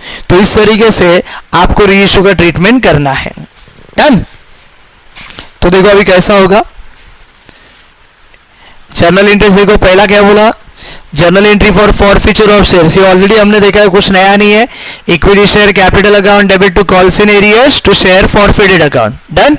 Equity share capital में called up value, calls in arrears में अनपेड वैल्यू, शेयर फॉरफिटेड में पेड अप वैल्यू। फिर आएगा री इश्यू ऑफ शेयर्स। क्या बोला री इश्यू, बेचा मतलब पैसा आ रहा है, पैसा आ रहा है तो बैंक अकाउंट डेबिट, बराबर है। अच्छा कैसे बेच रहे हैं हम लोग, डिस्काउंट में बेच रहे हैं ना, तो ये देखो बैंक अकाउंट में री इश्यू वैल्यू आएगा। 10 का शेयर 8 में बेचा, 2 रुपए का शॉर्टेज है, कहां से लेने का, शेयर फॉरफिटेड से, तो डेबिट में आएगा शेयर फॉरफिटेड अकाउंट। कौन सा वैल्यू आएगा, डिस्काउंट वैल्यू। 10 का 8 में बेचा, 2 रुपए डिस्काउंट है ना, वो डिस्काउंट वैल्यू यहां पे आएगा। और क्रेडिट में क्या आएगा, क्रेडिट में आएगा equity share capital. Why, share बेचा है। जब जब शेयर हम लोग बेचते हैं शेयर कैपिटल क्रेडिट में आता है। अमाउंट क्या आएगा, very simple, called up value. अभी चलो कितना कॉल किया था आपने, 10 रुपए ना, तो कॉल्ड अप वैल्यू यहां पे आएगा। डन। ये कौन सा एंट्री हुआ, री इश्यू का। क्या बोला हमने, ये शेयर फॉरफिटेड अकाउंट बना था एक टेम्पररी पर्पस के लिए कि जब आप री इश्यू करोगे डिस्काउंट में तो जितना भी डिस्काउंट का जरूरत है वो फॉरफिटेड से एडजस्ट होगा। तो कर दिया ना एडजस्ट, यस और नो। ये देखो यहाँ पे शेयर फॉरफिटेड क्रेडिट में है, यहाँ पे हमने इसको एडजस्ट किया, शेयर फॉरफिटेड डेबिट में आया। नाउ शेयर फॉरफिटेड का पर्पस खत्म हो गया, अभी शेयर फॉरफिटेड अकाउंट को क्लोज करो। क्लोज करो तो क्या एंट्री आएगा, शेयर फॉरफिटेड क्रेडिट में है, देखो क्लोज करेंगे तो डेबिट में आएगा, शेयर फॉरफिटेड अकाउंट डेबिट। और किधर ट्रांसफर करोगे, कैपिटल रिजर्व अकाउंट को। तो आपका जर्नल एंट्री बनेगा share forfeited account debit to capital reserve account. ये देखो छोटा सा सेंटेंस क्या बोला है, transfer of surplus share forfeited amount to capital reserve account. मतलब क्या, शेयर फॉरफिटेड में जो भी अमाउंट बचा है डिस्काउंट एडजस्ट करने के बाद वो सरप्लस अमाउंट किधर ट्रांसफर होगा, कैपिटल रिजर्व में। फ्रेंड्स एक और इंपॉर्टेंट चीज यहां पे जस्ट मैं आपको बता के रखता हूं, ज्यादा माइंड में घुसाओ मत। यहां पे हम लोग क्या कर रहे हैं, डी का 100 शेयर था, फॉरफिट किया, 100 का 100 बेचा डिस्काउंट में, शेयर फॉरफिट से अमाउंट लिया, बचा हुआ अमाउंट ट्रांसफर किया। ये कंप्लीट री इश्यू है। क्या है ये, कंप्लीट री इश्यू। बट जब पार्शियल री इश्यू होता है ना, पार्शियल बोला तो क्या, डी का 100 शेयर था, फॉरफिट किया बट बेचा ओनली 70, सारा 100 शेयर्स री इश्यू नहीं किया, सिर्फ कितना री इश्यू किया, 70, यानी 30 अभी भी री इश्यू करने का बाकी है, तो उसे बोला जाता है पार्शियल री इश्यू। तो ऐसे केस में क्या होता है मालूम है, ऐसे केस में शेयर फॉरफिटेड अकाउंट का पूरा पैसा कैपिटल रिजर्व में नहीं जाता है, प्रोपोर्शनेटली जाता है। कैसे जाता है, प्रोपोर्शनेटली। देखो ये 12th में आने वाला नहीं, इसलिए हम लोग इसमें ज्यादा टाइम वेस्ट नहीं करेंगे। हमारा 12th बोर्ड एग्जाम में कंप्लीट री इश्यू ही आने वाला है, तो कंप्लीट इश्यू का ये प्रोसीजर है, समझ में आ रहा है। सिर्फ इतना ध्यान में रखने का कि अगर पार्शियल री इश्यू हो रहा है ना, तो शेयर फॉरफिटेड में से कैपिटल रिजर्व को प्रोपोर्शनेटली अमाउंट जाएगा। मतलब क्या, 100 के लिए इतना था, 70 बेचा, री इश्यू किया, तो 70 का कितना होगा, वो ट्रांसफर होगा। तो 70 का 700 रुपया हो रहा है, उसमें से यूटिलाइज कितना किया री इश्यू के लिए, 200, तो 500 ट्रांसफर होगा। समझा आपको। बचा 30 शेयर का 300 रुपया, वैसे ही रहेगा। क्यों, क्योंकि वो 30 दोबारा जब आप री इश्यू करोगे ना, 30 वो री इश्यू करने का बाकी है ना, वो जब आप वापस री इश्यू करोगे और डिस्काउंट में किया तो आपके पास पैसा होना चाहिए ना, इसलिए वो 30 शेयर्स का पैसा शेयर फॉरफिटेड में रखा जाता है। डन। अगेन मैं बोल रहा हूं, ज्यादा दिमाग पे जोर मत डालो, ये आपके बोर्ड एग्जाम में आने वाला नहीं है। तो बोर्ड एग्जाम में क्वेश्चन आते कैसे ना, वो अभी हम लोग देखते हैं। तो ये जर्नल एंट्री आई होप आपको अच्छी तरह से समझा रहेगा। ये देखो इसका कैलकुलेशन क्या बोलता है, calculation balance amount of share forfeited account. हमारे एग्जाम्पल पे यहाँ पे कितना था, पेड अप 750, यूटिलाइज कितना किया, 200, 750 में से 200 गया, बचा कितना, 550, 550 यहाँ पे क्या होगा, ट्रांसफर होगा। डन। तो ये आपका जर्नल एंट्रीज। नाउ मार्च 2023 को पूछा गया बोर्ड एग्जामिनेशन क्वेश्चन, ये आपके सामने है। मार्च 2023 फॉर 8 मार्क्स, क्वेश्चन नंबर 4 में ए आपको ये पूछा गया था। क्या है देखो, बराबर क्वेश्चन को अच्छी तरह से समझ के लो, आंसर बहुत इजी है। Sameer and company limited invited application for 25,000 equity shares, मतलब कितना शेयर बेचा है? 25,000. Okay, 100 each payable, 25 on application, 50 on allotment, 25 on first and final call. 3 instalment है, तीनों का टोटल 100 आ रहा है, मतलब फेस वैल्यू 100 है, बेचा भी 100 में, issued at par. Issued at par. But कितना बेचा था? 25,000 equity share and application were receive for 30,000 equity share. कितना एप्लीकेशन हमने रिसीव किया? 30,000. ज्यादा रिसीव किया है ना, क्या बोलेंगे इसको? Over subscription. क्या बोलेंगे इसको? Over subscription. And pro rata allotment were made to all. Director ने रिजेक्ट नहीं किया ऊपर का, सारे के सारे शेयर्स अलॉट किए ऑन प्रो रेटा बेसिस पे. मतलब जो 5,000 हमने एक्स्ट्रा रिसीव किया था वो एडजस्ट हो रहा है. क्या हो रहा है? वो एडजस्ट हो रहा है. फंडा समझ में आ रहा है? तो एडजस्ट हो रहा है बोला तो प्रो रेटा ना, रिजेक्ट कुछ भी नहीं हो रहा, मतलब रिफंड का एंट्री नहीं आएगा. सारे के सारे एक्सेस एप्लीकेशन एडजस्ट हो रहे हैं, मतलब यहाँ पे प्रो रेटा आ रहा है. और उन्होंने बोला भी है, and pro rata allotment were made to all. All money were duly received except first and final call on 2,500 equity shares. हमने एप्लीकेशन मनी रिसीव किया, फर्स्ट कॉल अलॉटमेंट ड्यू किया, रिसीव किया, first and final call due किया, सारा shares का पैसा आया. सिर्फ 2,500 शेयर्स ऐसे हैं जिसका first and final call money receive नहीं हुआ. Enter the above transaction in the books of Sameer and company limited. 8 mark के लिए बोर्ड एग्जामिनेशन में पूछा गया क्वेश्चन है. और यहाँ पे क्या बोला है? सिर्फ 2,500 शेयर का पैसा नहीं आया, बस इतना ही पूछा. फॉरफीचर वगैरह करने बोला नहीं है क्या? तो आपका कोई एंट्री बढ़ने वाला नहीं है. 3 इंस्टॉलमेंट, 6 एंट्री और अलॉटमेंट का जो प्रोरेटा का जो एडजस्ट होने वाला है वो एक. 7 एंट्री में आपका 8 मार्क वाला क्वेश्चन खत्म, कुछ भी एक्स्ट्रा आने वाला नहीं है. तो फिर अभी कैसे होगा देखो. सबसे पहले तो प्रोरेटा मतलब टेबल वगैरह ड्रॉ करना पड़ेगा हमको. तो मैं जरा सा स्क्रीन को स्प्लिट कर देता हूं ताकि हमारे पास क्वेश्चन भी रहे और आंसर भी रहे. तो ये रहा अपना क्वेश्चन, जो अभी हमने देखा रीड किया वही है, कुछ भी अलग नहीं है. टेबल ड्रॉ करना पड़ेगा ना हमको. तो ये रहा टेबल. क्या आएगा पहला टेबल मेरे? Number of application receive, number of shares allotted, number of shares rejected and last one क्या आता है? Number of shares adjusted. Pro रेटा बोला तो ये टेबल बनाओगे तो आपका काम इजी हो जाता है. बोलो नंबर ऑफ एप्लीकेशन रिसीव. कितना एप्लीकेशन रिसीव किया? देखो हमने 30,000, तो यहां पे आएगा व्हाट? 30,000. बराबर है. नंबर ऑफ शेयर्स अलॉटेड, कितना बेचा हमने? 25,000, तो अलॉटमेंट में आएगा 25,000. डायरेक्टर ने कुछ भी रिजेक्ट किया है क्या? नहीं. नंबर ऑफ शेयर्स रिजेक्टेड आएगा 0. तो 30,000 एप्लीकेशन रिसीव किया, उनको अलॉट किया 25,000, तो बचा कितना? 5,000. 5,000 शेयर जो है वो हम लोग क्या करेंगे बोलो? 5,000 शेयर्स हम लोग एडजस्ट करेंगे. तो यहां पे क्या आएगा बोलो? Number of shares adjusted 5,000. ये टेबल हमको ड्रॉ करके रखना पड़ेगा. डन. फिर स्टार्ट होगा व्हाट? स्टार्ट होगा हमारा जर्नल एंट्रीज.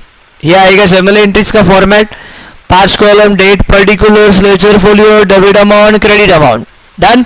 इसको मैं थोड़ा बड़ा करता हूं. ओके, एंड करते हैं अभी स्टार्ट. चलो, स्टेप नंबर 1 क्या आएगा? स्टेप नंबर 1 बोलो. Application money receive. क्या आएगा एप्लीकेशन मनी रिसीव का entry? Bank account debit to equity share application account. Bank account debit to equity share application account. Nothing new for us, कुछ भी अलग नहीं है. हाँ, बट प्रो रेटा है तो कैलकुलेशन इंपॉर्टेंट है. प्रो रेटा में पहला एंट्री एप्लीकेशन मनी रिसीव का कौन सा बेसिस पे आता है? पहला एंट्री आता है on the basis of number of applications receive. ये रहा टेबल. किधर गया अपना टेबल? ये रहा. कितना एप्लीकेशन रिसीव किया? 30,000. डन. एप्लीकेशन मनी कितना है देखो? 25. तो हमारा कैलकुलेशन कैसे होगा? 30,000 इंटू 25. कितना आएगा 30,000 इंटू 25? 7,50,000. कितना आएगा? 7,50,000. तो क्या बनेगा बोलो नरेशन फटाफट. बीइंग एप्लीकेशन मनी रिसीव, कुछ भी अलग नहीं है, कैलकुलेशन इंपॉर्टेंट है. अच्छा, ओवर सब्सक्रिप्शन है, दूसरा एंट्री रिफंड का होता है, बट यहाँ पे रिफंड का एंट्री आएगा कि देखो नहीं, क्यों नहीं आएगा? बिकॉज हमारे टेबल में क्लियर कर दिख रहा है कोई शेयर हमने रिजेक्ट नहीं किया है। तो अगर आपने रिजेक्ट ही नहीं किया तो रिफंड का एंट्री आने वाला नहीं है। चलो बैक टू द क्वेश्चन। फिर सेकेंड एंट्री क्या आएगा? Application money transfer. क्या आएगा एप्लीकेशन मनी ट्रांसफर का entry? Very simple, equity share application account debit to equity share capital account. Equity share application account debit to equity share capital account. कौन सा basis पे? Very simple, number of shares allotted. कौन सा basis पे? Number of shares allotted. Check करो कितना allot किया है? 25,000।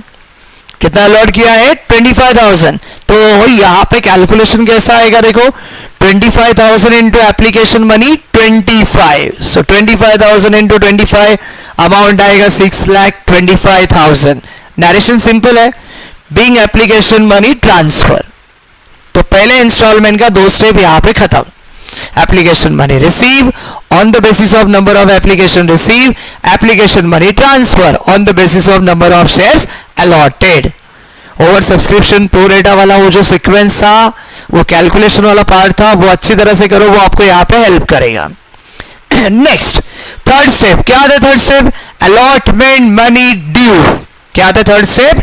Allotment money due. क्या आएगा अलॉटमेंट मनी ड्यू का entry? Simple, equity share allotment account debit, जो ड्यू करते हुए डेबिट में आएगा ना, और क्रेडिट में क्या आएगा? Share capital account, so to equity share capital account. Allotment money due का एंट्री आएगा equity share allotment account debit to equity share capital account. Calculation कौन सा बेसिस पे होगा? कैलकुलेशन होगा on the basis of number of shares allotted. कितना allot किया है देखो, अलॉट किया है 25,000। अलॉटमेंट मनी कितना है देखो, अलॉटमेंट मनी है 50। तो कैलकुलेशन कैसे आएगा? 25,000 इंटू 50 कितना अमाउंट आएगा? अमाउंट आएगा 12,50,000। कितना अमाउंट आएगा? 12,50,000। Narration being allotment money due. Narration being allotment money due. Clear है फ्रेंड्स? अगर मोबाइल वर्टिकल रहेगा और ऐसे देखने को तकलीफ रहेगा ना, उसको हॉरिजॉन्टल करो, रोटेट करो, तो आपको अच्छी तरह से वो दिखाई देगा। ये हो गया आपका अलॉटमेंट मनी ड्यू का एंट्री। अगला एंट्री क्या आएगा? अलॉटमेंट मनी रिसीव आएगा? नहीं, अलॉटमेंट मनी रिसीव का एंट्री नहीं आएगा। क्यों नहीं आएगा? बिकॉज ये प्रोरेटा वाला केस है, और प्रोरेटा में क्या होता है? अलॉटमेंट ड्यू के बाद एक्सेस एप्लीकेशन मनी जो हम लोग को एडजस्ट करना है, वो यहाँ पे एडजस्ट होता है। तो अलॉटमेंट मनी ड्यू के बाद प्रोरेटा वाला केस में स्टेप होता है adjustment of excess application money against allotment money. तो फिर वो एडजस्टमेंट का एंट्री क्या आएगा? मैंने सिंपल बताया था, अलॉटमेंट मनी रिसीव का एंट्री क्या होता है? Bank account debit to equity share allotment account. But यहाँ पे रिसीव नहीं हो रहा है, एडजस्ट हो रहा है, तो बैंक अकाउंट नहीं आएगा। बैंक की जगह पे क्या आएगा? Equity share application account. क्या आएगा बैंक की जगह पे? Equity share application account. तो हमारा एंट्री बनेगा equity share application account debit to equity share allotment account. Adjustment of excess application money against allotment. अच्छा, ये एंट्री कौन से बेसिस पे कैलकुलेट होगा? ये कैलकुलेट होगा on the basis of number of shares adjusted. कितना एडजस्ट किया देखो? 5,000।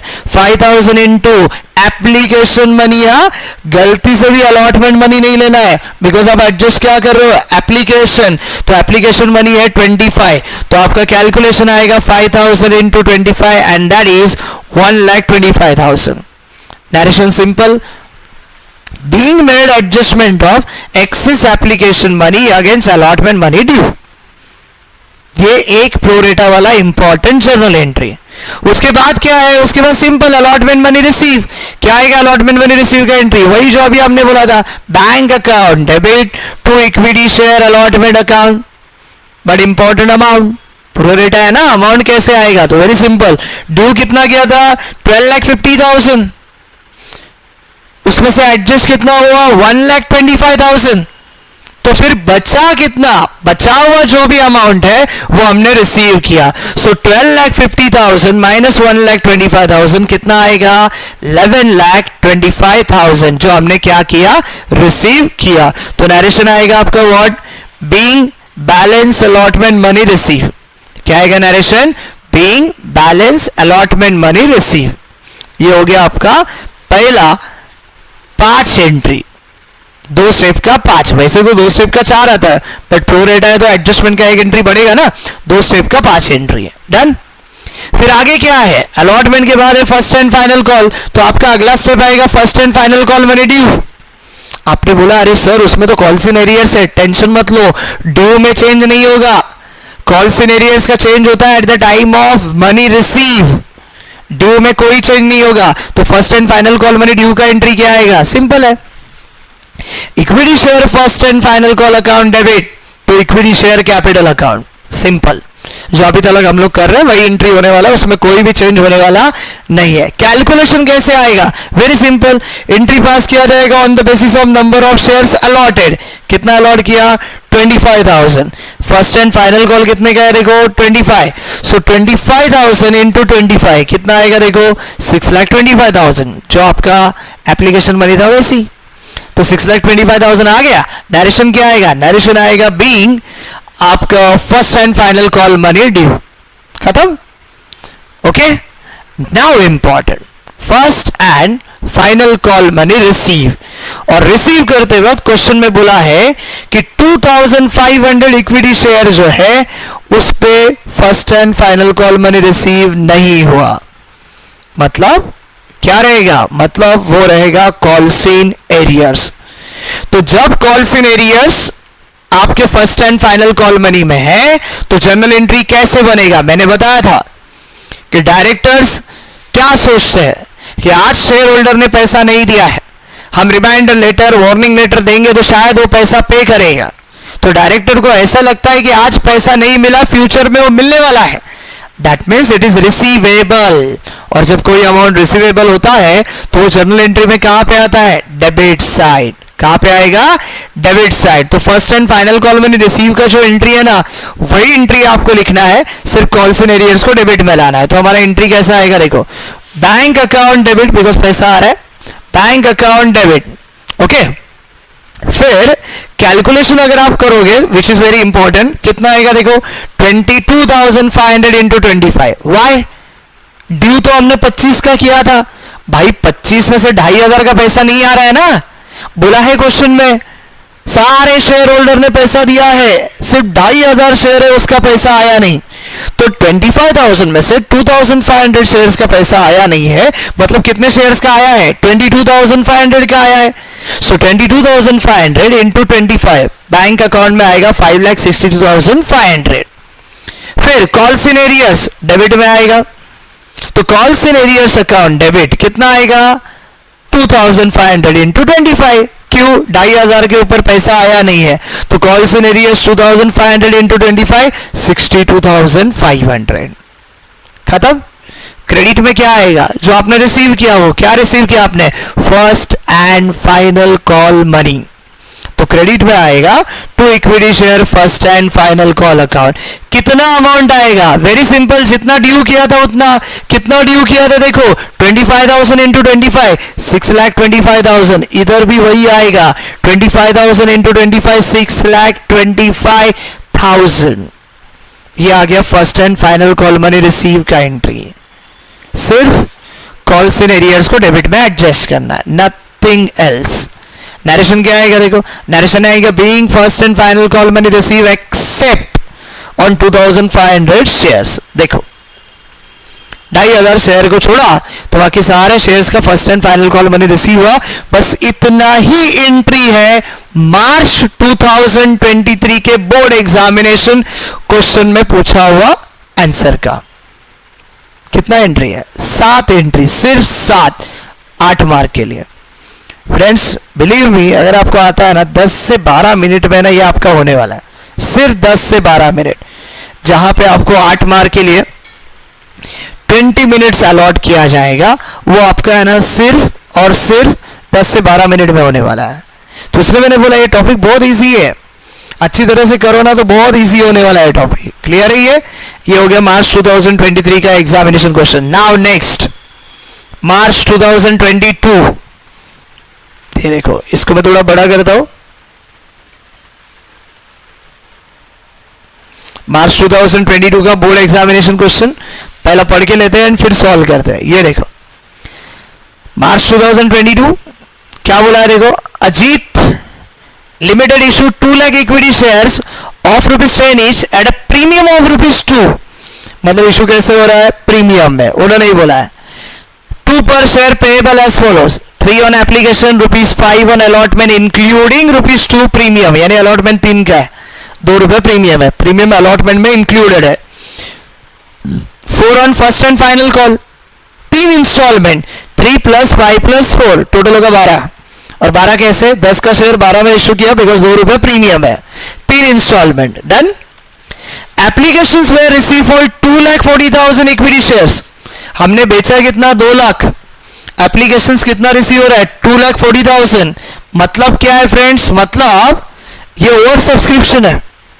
कैसा है ये, ओवर सब्सक्रिप्शन। एंड क्या हो रहा है देखो, pro rata allotment was made to all the applicants. कितना एक्स्ट्रा रिसीव हुआ है, 40,000, सारे के सारे 40,000 एप्लीकेंट्स को प्रो रेटा में एडजस्ट कर दिया है। मतलब again same like previous question, reject कुछ भी हो रहा नहीं है, पूरा का पूरा 40,000 एक्सेस एप्लीकेशंस एडजस्ट हो रहा है। क्लियर है ये, पक्का। चलो आगे, the excess application money was adjusted with allotment, और आगे क्या बोला, Prem was allotted 400 share, fail to pay the first and final call. Prem नाम का एक शेयर होल्डर है, उसके पास 400 शेयर है, जिसने first and final call paid नहीं किया, नहीं दिया उसने फर्स्ट एंड फाइनल कॉल। बाकी सारे लोगों ने सारा पैसा दिया, सिर्फ प्रेम है जिसके पास 400 शेयर है, जिसने एप्लीकेशन दिया, अलॉटमेंट दिया, but first and final call दिया नहीं है। तो क्या हो रहा है देखो, ही शेयर वेर फॉरफिटेड, उसका शेयर क्या होगा, फॉरफिट होगा। और क्या बोला देखो, forfeited shares were issue to mister X at ₹8 per share. ये ना एडिशन डाला है क्या, एग्जाम में ऐसा नहीं है। ओके अच्छा, एग्जाम में बोला भी रहेगा तो क्या फर्क पड़ेगा, कुछ ये नहीं, बट आपको कैसा ना फॉरफिचर और री इशू का भी प्रैक्टिस होना चाहिए ना, इसलिए एडिशन क्या बोला है, forfeited shares were reissue to mister X at ₹8 per share, addition डाला है। तो हमारा री इशू और फॉरफिचर का भी प्रैक्टिस होगा, और कुछ एक्स्ट्रा क्वेश्चन उसका करने का जरूरत नहीं है। क्या बोला देखो, pass general entry in the books of Ajita limited, तो करते हैं अभी, ये हमारा फॉर्मेट आएगा। अच्छा, प्रो रेटा बोला तो टेबल बनाना पड़ेगा, तो टेबल कैसा आएगा देखो, number of application receive, number of shares allotted, number of shares rejected, number of share adjusted. कितना एप्लीकेशन रिसीव किया, 2,40,000। क्वेश्चन आपके सामने रखता हूं, समझने के लिए इजी हो जाएगा। बस ये आखिरी क्वेश्चन है हमारा।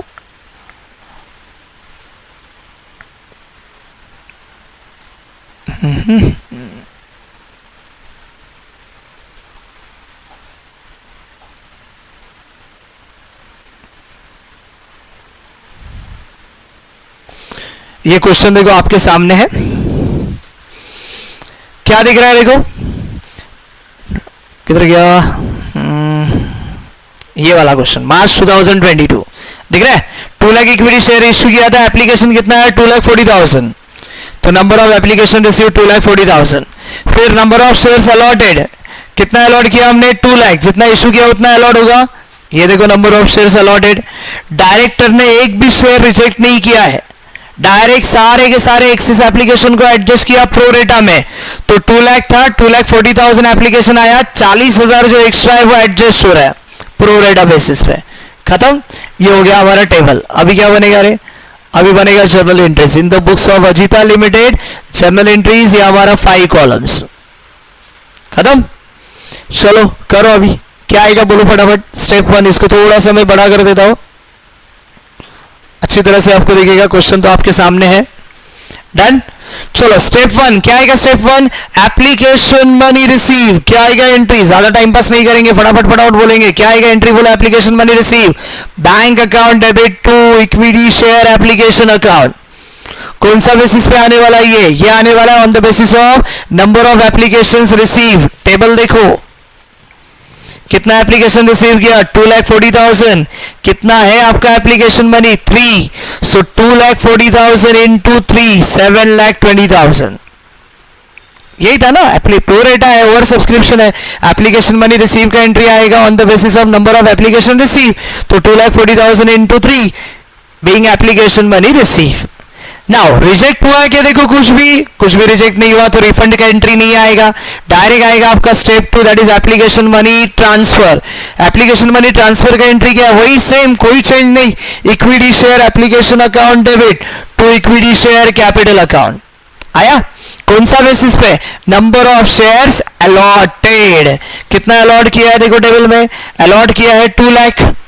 एप्लीकेशन मनी कितना है देखो, एप्लीकेशन मनी है 3, सो 2 लाख इंटू 3 कितना होगा देखो 6 lakh, being application money transfer, खत्म। नाउ आगे अलॉटमेंट मनी ड्यू। अभी यहां पे क्या ध्यान में रखना है कि अलॉटमेंट के अंदर प्रीमियम है। प्रीमियम के बारे में हमने क्या बोला था, प्रीमियम इज ऑलवेज एडजस्टेड और recorded at the time of allotment और कॉल मनी ड्यू। ड्यू के वक्त ये एडजस्ट होता है, समझ में आ रहा है। कॉल सिनेरियर कब होता है, रिसीव के वक्त एडजस्ट होता है, बट प्रीमियम या फिर डिस्काउंट ड्यू के वक्त एडजस्ट होता है। अच्छा, उसमें भी हमने क्या बोला, प्रीमियम हमारे लिए क्या होता है, प्रॉफिट। 10 का शेयर हम 12 में बेच रहे, 2 रुपए हमको एक्स्ट्रा मिल रहा है, so it is our profit. Profit है तो क्या रूल बोलता है, debit all expenses and losses, credit all income and gains. अब प्रॉफिट है तो किधर आएगा, क्रेडिट साइड में। तो आपको करना क्या है, अलॉटमेंट मनी ड्यू का जो एंट्री है ना वो सेम एंट्री आएगा, खाली प्रीमियम को क्रेडिट में एडजस्ट करना है। तो अलॉटमेंट मनी ड्यू का एंट्री क्या आएगा देखो, equity share allotment account debit कितना rupees on the basis of number of shares allotted, कितना अलॉट किया देखो 2 लाख, अलॉटमेंट कितना रुपीस का है 5, सो 2 लाख इंटू 5। बट ध्यान में रखो 5 में 2 रुपीस क्या है, प्रीमियम, समझा आपको। तो 2 लाख इंटू 5 कितना होगा 10 लाख आया। फिर क्या आता है, to equity share capital account, so to equity share capital account. But important part premium का, कि प्रीमियम कभी भी कैपिटल को ट्रांसफर नहीं होता, प्रीमियम कभी भी कैपिटल को ट्रांसफर नहीं होता। प्रीमियम हमने लास्ट वीडियो में देखा था, it never transfer to capital account, so it is transferred to one separate account and that separate account is called as what, share premium account or securities premium account, which is recorded on credit side at the time of allotment money due. And why credit side, because it is our profit. तो credit में आएगा, यहाँ पे आएगा 2 lakh into 3, why 3, because out of 5 2 rupees premium है, 3 rupees face value, 2 lakh into 3 6 lakhs. And credit में आएगा to share premium account, कितना अमाउंट आएगा 2 lakh into 2 and that is 4 lakh. ये आएगा आपका अलॉटमेंट ड्यू का एंट्री, जब आपका शेयर इश्यू हो रहा है प्रीमियम और प्रीमियम अलॉटमेंट के अंदर इंक्लूडेड है। क्लियर है ये प्रीमियम वाला एंट्री। नरेशन क्या आएगा, being allotment money due along with premium of ₹2 पर शेयर, ऐसा आप ऐड कर सकते हो। तो अलॉटमेंट ड्यू का एंट्री हो गया। Now next is what, allotment money receive, नहीं, क्यों नहीं, प्रोरेटा है ना भाई, तो प्रोरेटा है तो कौन सा एंट्री आएगा अगला, एडजस्टमेंट का एंट्री आएगा। एडजस्टमेंट का एंट्री मैंने बोला था कैसा रहेगा, अलॉटमेंट ड्यू का एंट्री क्या आता है, bank account debit to equity share allotment account. Adjustment के वक्त पैसा आता नहीं है इसलिए बैंक अकाउंट नहीं आएगा, बैंक अकाउंट डेबिट की जगह पे आएगा equity share application account. So आपका एंट्री क्या बनेगा, आपका एंट्री बनेगा equity share application account debit. Credit में क्या आएगा, to equity share allotment account, equity share application account debit to equity share allotment account. ये एंट्री कौन सा बेसिस पे होता है, ये एंट्री होता है नंबर ऑफ शेयर्स एडजस्टेड के बेसिस पे। तो कितना एडजस्ट किया 40,000 multiplied by what, multiplied by application money, भूलने का नहीं। कितना है देखो application money 3 rupees, so 40,000 into 3 1,20,000, खत्म। Being made adjustment of excess application money against allotment money, आपका नरेशन भी हो गया। नाउ नेक्स्ट क्या होगा, वेरी सिंपल, अलॉटमेंट ड्यू किया था 10 लाख का, बट एडजस्ट कितना हो रहा है 1,20,000, पूरा तो एडजस्ट नहीं हो रहा है ना, तो बचा हुआ जो है वो हमको लेना पड़ेगा, रिसीव करना पड़ेगा। तो अगला स्टेप आएगा balance allotment money receive. Allotment money receive का एंट्री क्या आता है, सेम पैसा आ रहा है बैंक अकाउंट डेबिट, क्या रिसीव किया अलॉटमेंट, तो allotment account credit, bank account debit to equity share allotment account. कितना अमाउंट आएगा, वेरी सिंपल, ये देखो यहाँ पे डेबिट में इक्विटी शेयर अलॉटमेंट अकाउंट कितना ड्यू किया था 10 लाख, कितना एडजस्ट हुआ ये देखो क्रेडिट में 1,20,000, यानी कि अभी भी 8,80,000 आने का बाकी है। तो अमाउंट कैसा आएगा, allotment money due minus excess application adjusted. So that is 10 lakh minus 1 lakh 20,000, 8 lakh 80,000. Direction being balance allotment money received. खत्म.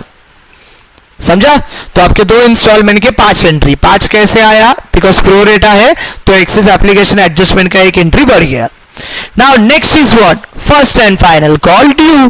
तो first and final call due का एंट्री क्या आएगा? Very simple. ड्यू है तो equity share first and final call debit में आएगा. Credit में क्या आएगा? Share capital account. So equity share first and final call account debit to equity share capital account. ये एंट्री कौन सा बेसिस पे आएगा?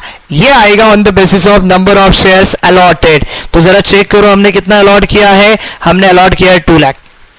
सो 2 लाख इंटू कितना है? देखो 4. 2 लाख इंटू 4 अमाउंट आएगा 8 lakh. Direction being first and final call money due. Next, first and final call money receive करते वक्त क्या हो रहा है? प्रेम नाम का एक बंदा है जिसके पास 400 शेयर्स है, उसने first and final call money नहीं दिया. इसका मतलब यहां पे क्या आने वाला है? Calls in arrears. क्या आने वाला है? Calls in arrears. तो बोलो first and final call money receive का एंट्री नॉर्मल क्या आता है? Bank account debit to equity share first and final call account. पर यहाँ पे कॉल्स इन एरियर्स है तो कॉल्स इन एरियर्स क्या होगा? जनरल एंट्री में डेबिट में आएगा ना. तो आपका एंट्री क्या आएगा? आपका एंट्री आएगा bank account debit calls in arrears account debit to equity share first and final call account. Calculation कैसे होगा वो भी देखते हैं. ये देखो बैंक अकाउंट डेबिट कितने शेयर पे ड्यू किया था? 2 लाख. उसमें से 400 शेयर का पैसा नहीं आया, बाकी बचा हुआ शेयर्स का तो पैसा आ रहा है ना. So bank account debit 2 lakh minus 400 1,99,600 into 4 पैसा आ रहा है. समझा? 2 लाख में से 400 शेयर का पैसा नहीं आ रहा है, बाकी शेयर्स का पैसा आ रहा है. तो 1,99,600 इंटू 4 7,98,400. फिर डेबिट में क्या आने वाला है? Calls in arrears. तो calls in arrears account debit क्या आता है यहाँ पे? Unpaid call money. प्रेम जिसके पास 400 शेयर है उसने पैसा नहीं दिया. कॉल्स इन एरियर्स में आएगा 400 इंटू 4 400 इंटू 4 1,600. और शेयर कैपिटल में क्या आएगा? रे शेयर कैपिटल में जितना आपने ड्यू किया वो आएगा. ओके तो शेयर कैपिटल नहीं, sorry, first and final call में. तो equity share first and final call कितना ड्यू किया था? 8 लाख. इधर भी कितना आएगा? 8 लाख. तो देखो to equity share first and final call 2 lakh into 4 8 lakh. तो सिंपल एंट्री क्या है? Bank account debit calls in arrears account debit to equity share first and final call account. Done. अभी यहां पे हमारा आंसर खत्म होता है, बट हमने एडिशन किया. क्या एडिशन किया? हमने वो शेयर फॉरफिट किया. मतलब डायरेक्टर ने रिमाइंडर लेटर भेजा, वार्निंग लेटर भेजा, फिर भी प्रेम ने पैसा नहीं दिया. डायरेक्टर ने डिसाइड किया इसका शेयर फॉरफिट करते हैं. तो फॉरफिचर के वक्त ध्यान में क्या रखने बोला था? जब शेयर बेचेंगे तो शेयर कैपिटल क्रेडिट में होता है. फॉरफिट किया तो शेयर कैपिटल किधर आएगा? Debit side. तो पहला equity share capital account debit. कैसा अमाउंट आता है? Called up money. अमाउंट कैसे रिकॉर्ड होता है? Called up money. तो मुझे बताओ प्रेम के कितने शेयर है? 400. अभी तक क्या क्या कॉल किया है? Application, allotment, first and final call सब हो गया है ना. तो कितना रुपीस आएगा? 10. आप बोलोगे सर प्रीमियम भी है. प्रीमियम को कंसिडर नहीं करने का. प्रीमियम एक बार मिला, ट्रांसफर हो गया, बात खत्म. फॉरफिचर रेशियो में प्रीमियम आएगा नहीं. समझा आपको? रेशियो में आएगा जब नया बेचेंगे तब, बट अभी फॉरफिचर में आने वाला नहीं है. तो यहां पे एंट्री कैसा आएगा? देखो इक्विटी शेयर कैपिटल अकाउंट 400 प्रेम का शेयर जो हम लोग फॉरफिट कर रहे हैं into called up value application allotment first and final call यानी कि 10. यानी कि कितना? 10. समझा? प्रीमियम को छोड़ देने का. तो 400 इंटू 10 कितना आएगा? 4000. To calls in arrears account. जो कॉल्स इन एरियर्स डेबिट में था, क्या सोच के? अमाउंट मिलने वाला है, रिसीवेबल. अभी फॉरफिट किया मतलब अभी वो मिलने वाला नहीं है. तो जो कॉल्स इन एरियर्स डेबिट में था उसको उठा के अभी हम लोग कहां पे लाएंगे? क्रेडिट में. तो टू कॉल्स इन एरियर्स देखो कितना है? 400 इंटू 4. वही अमाउंट नीचे रिपीट होगा. 400 इंटू 4 1,600. समझा? फिर क्या आएगा? और एक अकाउंट क्रेडिट में, share forfeited account. So to share forfeited account. इसमें क्या आता है? इसमें आता है पेड अप मनी. तो प्रेम ने first and final call money नहीं दिया, बट प्रेम ने एप्लीकेशन मनी दिया जो कितने का था? 3 रुपीस. प्रेम ने अलॉटमेंट दिया जो 5 का दिख रहा है बट है 3 का, बिकॉज 2 रुपए प्रीमियम है। तो एप्लीकेशन का 3 रुपया, अलॉटमेंट का 3 रुपया, ऐसे प्रीमियम ने टोटल 6 रुपया क्या किया है, पेड किया है। तो यहां पे शेयर फॉरफिटेड में आएगा 400 इंटू 6, 2400। ये हो गया शेयर फॉरफीचर का entry. Being 400 shares of Mr. Prem were forfeited. समझा आपको फॉरफीचर का एंट्री? वैसे एग्जाम्पल के वक्त भी मैंने आपको बताया था, बट अभी और अच्छी तरह से समझ में आना चाहिए, इसलिए इस क्वेश्चन में हमने थोड़ा सा एक्स्ट्रा ऐड किया। तो ये फॉरफीचर का एंट्री है। शेयर कैपिटल आएगा डेबिट में, कॉल्स इन एरियर्स क्रेडिट में, शेयर फॉरफिटेड क्रेडिट में। शेयर कैपिटल में कौन सा वैल्यू आएगा, called up value. Calls in arrears में कौन सा वैल्यू आएगा, अनपेड वैल्यू। शेयर फॉरफिटेड में कौन सा आएगा, paid up value. Done, clear है? नाउ नेक्स्ट, क्या नेक्स्ट हो रहा है? देखो नेक्स्ट हो रहा है फॉरफिट किया हुआ शेयर हमने मिस्टर एक्स को बेचा है। कितने में बेचा है, 8 रुपीज पर शेयर, जिसका फेस वैल्यू 10 है। मिस्टर एक्स को हमने 8 में बेचा है, मतलब 2 रुपए डिस्काउंट है ना। तो वो 2 रुपए डिस्काउंट कहां से एडजस्ट होगा, वो 2 रुपए डिस्काउंट एडजस्ट होगा शेयर फॉरफिटेड से। ये देखो यहां पे दिख रहा है क्या, मिस्टर प्रेम ने 10 में से 4 रुपया नहीं दिया था, बट 6 रुपए तो दिया था। तो बस वो 6 रुपए में से 2 रुपया हमको लेना है। समझा आपको? तो चलो बोलो रीइश्यू का एंट्री कैसे होगा। रीइश्यू किया मतलब बेचा, बेचा मतलब पैसा आ रहा है बैंक अकाउंट डेबिट।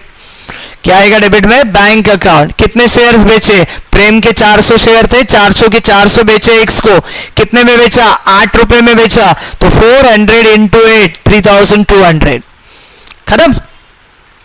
बट भाई शेयर का वैल्यू तो 10 रुपया है, आप 8 में बेच रहे हो, बचे हुए 2 रुपए का क्या, बचा हुआ 2 रुपया एडजस्ट होगा शेयर फॉरफिटेड अकाउंट से।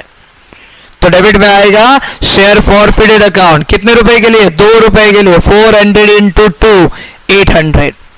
समझा? क्रेडिट में क्या आएगा, बेचा है ना आपने शेयर। रीइश्यू मतलब बेचा है, बेचा मतलब क्रेडिट में क्या आना चाहिए, शेयर कैपिटल। तो क्रेडिट में आएगा to equity share capital account. और क्या आएगा, कॉल्ड अप वैल्यू। अभी तक क्या कॉल हुआ है, application, allotment, first and final call पूरा हुआ है। So 400 into 10, 4000। खत्म। ये हो गया आपका रीइश्यू का एंट्री। Being made reissue of 400 share to mister X at ₹8 per share. ये आएगा आपका नरेशन। आंसर खत्म हुआ अपना? नहीं, क्या बाकी है बोलो जरा, याद करो थोड़ा सा। कौन सा ऐसा अकाउंट होता है जो हम लोग टेम्पररी बेसिस पे बना के रखते हैं एक पर्टिकुलर पर्पस के लिए, और वो पर्पस कंप्लीट हुआ तो उसको क्लोज करना भी जरूरी है। याद करो थोड़ा। यस, कौन सा वो अकाउंट है, share forfeited account.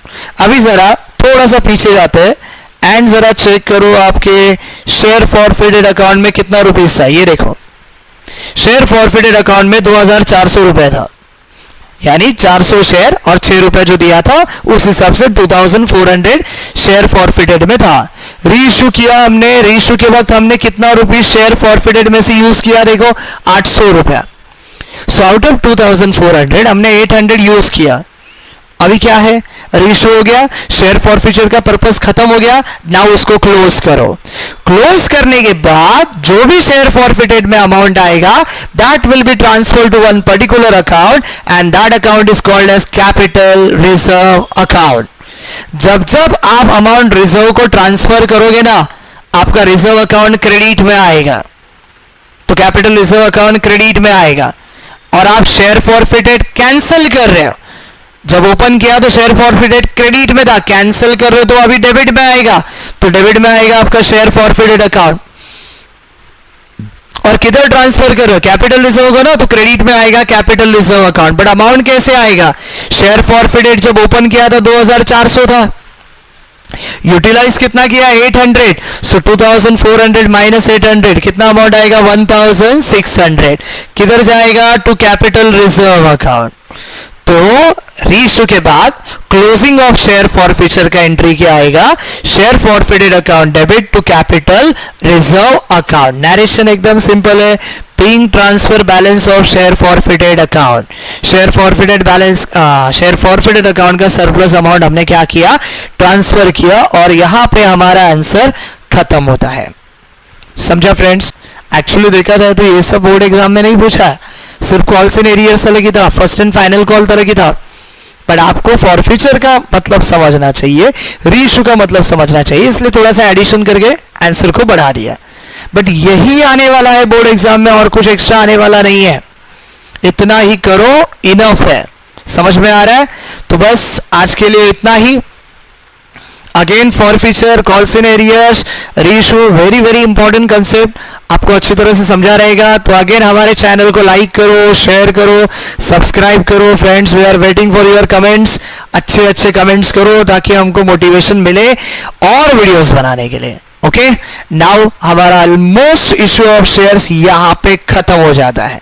Okay friends, अगर इस टॉपिक से रिलेटेड है ना आपको किसी भी तरह का डाउट रहेगा तो आप कमेंट कर सकते हो, या फिर मैं ट्राई करूंगा अपना नंबर चैनल पे शेयर करने के लिए। तो अगर आपका कुछ डाउट रहेगा तो आप व्हाट्सएप करके आपका डाउट क्लियर कर सकते हो। ओके फ्रेंड्स, बट अभी बहुत कम दिन एग्जाम के लिए बचे हुए हैं, थोड़ा सा प्रैक्टिस करो।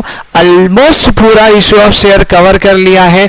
अब से इससे रिलेटेड और कुछ बोर्ड एग्जामिनेशन क्वेश्चंस रहेंगे, आप प्रिपेयर करो, मेरा गारंटी है कि आप इजीली उसको सॉल्व कर सकते हो। क्लियर है? चलो इधर ही रुकते हैं, इश्यू ऑफ शेयर्स इधर ही खत्म करते हैं। नेक्स्ट वीडियो में कोई और नया टॉपिक हम लोग स्टार्ट करेंगे। तब तक के लिए thank you and bye bye.